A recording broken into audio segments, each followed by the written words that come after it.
There is a moment when the universe pauses, not to ask what you want, but to ask what you are ready to carry.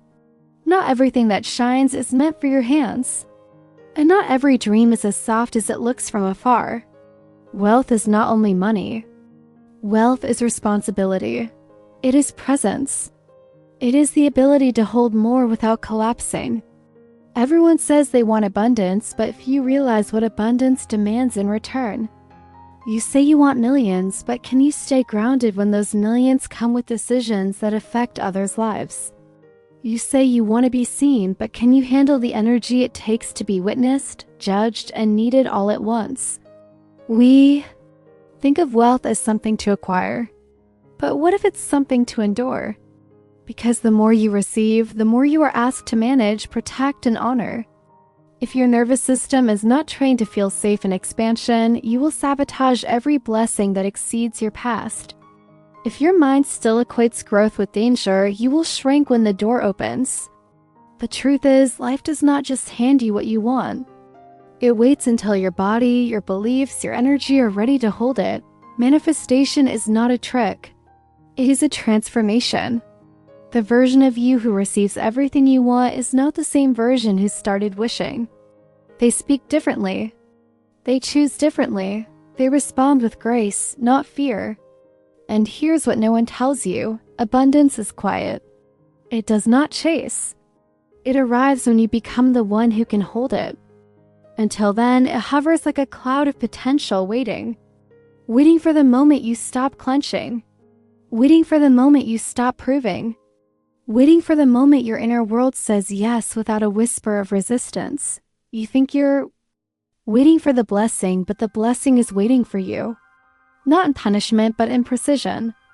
Because too much too soon can collapse a life that is not structurally ready. You don't build a skyscraper on sand. You don't pour gold into a cracked container. And the universe does not flood your life with light when your soul still flinches at being seen. This is not about deserving. This is about alignment. You might be worthy of everything, but until your thoughts, your nervous system, your habits, and your energetic boundaries can hold it, the universe protects you by delaying it. That's not rejection. That's sacred timing. So how much wealth can you handle?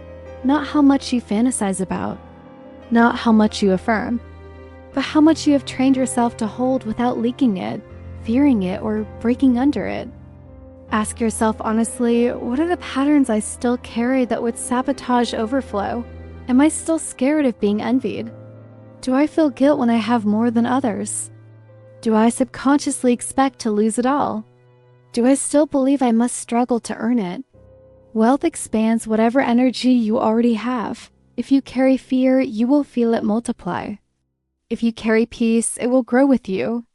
So stop asking when the breakthrough is coming. Start becoming the version of you who has already survived the breakthrough and now builds with calm, clarity, and devotion. The one who no longer equates abundance with burnout. The one who does not fear being seen in power. The one who does not apologize for finally being the one who receives doubts sometimes. The universe withholds not to punish but to prepare. If abundance poured in before your emotional landscape was secure, it could trigger every wound still left unhealed. That's why the path to wealth is also the path to self-awareness. It demands you clean your inner house. Because when the overflow comes, it will pour into every room of your being, even the ones you used to hide. And the truth is, not everyone is actually afraid of being broke. Some are more afraid of being powerful, of what their light might reveal, of what they'll lose if they rise. Some fear wealth because it makes their life undeniably theirs. No more blaming parents, no more hiding behind bad luck, no more playing small in relationships to stay liked.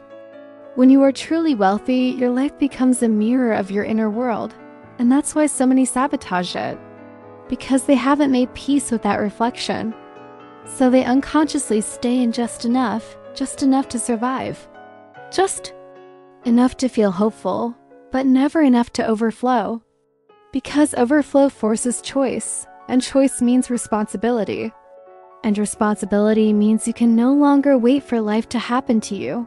You become the cause. You become the leader. And that is terrifying to the parts of you still clinging to old stories. But those stories are not your destiny.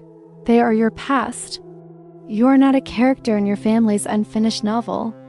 You are the author now. The question was never, can you get rich? The question is, can you hold it? Can you hold ease without guilt? Can you hold admiration without shrinking?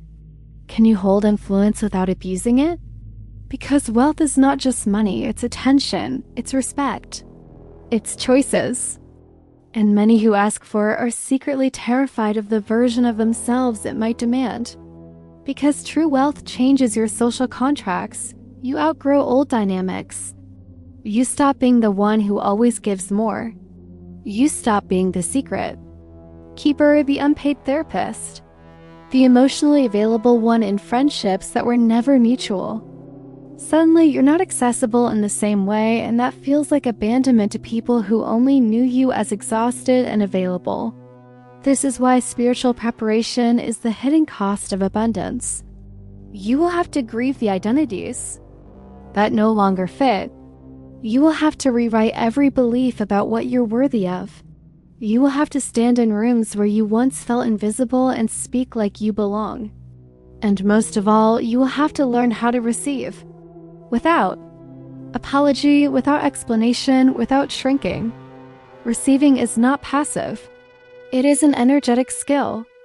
It is a nervous system upgrade. It is a reclamation. Because you cannot create a wealthy life from a scarcity identity. The math will never work. The vibration will never match. And the gates will not open until your frequency stops apologizing. For asking out, the universe does not hand out wealth to prove your worth. It hands it out to those who are already living like they are worthy. And this is where so many get stuck. They wait for money to validate their value.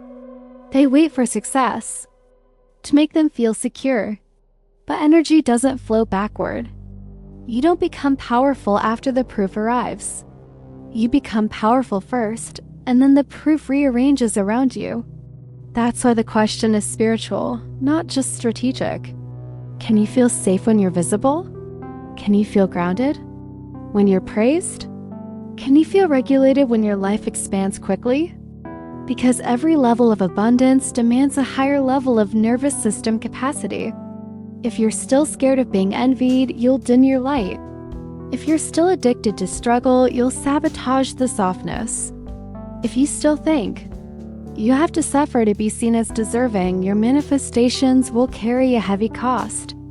And this is why so many people with good hearts stay broke. Because somewhere someone taught them that it's noble to be small. That humility means lack. That generosity means self-abandonment. But no one benefits from your emptiness. And no one is saved by your scarcity. Your wealth is not a threat, it's a ripple. And when you handle it well, it doesn't just serve you, it raises the standard of what's possible for everyone who sees you holding it with grace. And now, ask again. How much wealth can you actually handle? Not the number you fantasize about when life feels hard. Not the dream version that skips. The inner work, but the real answer, the embodied answer. The one your nervous system can hold without collapsing. Because that is your current container. And your work is not to shame it. Your work is to expand it, bit by bit, breath by breath, decision by decision. You expand it every time you make a choice that honors your worth instead of your wounds. You expand it every time you let love in without performing for it. You expand it every time you sit with discomfort instead of running from it. Wealth is not a finish line. It's a mirror. And it will keep reflecting back to you the places where you still feel unworthy, invisible, guilty, or overwhelmed, until you stop trying to chase it and start learning how to receive it. So let this be your reminder. You don't need to prove anything. You don't need to hustle to deserve. You don't need to suffer to earn.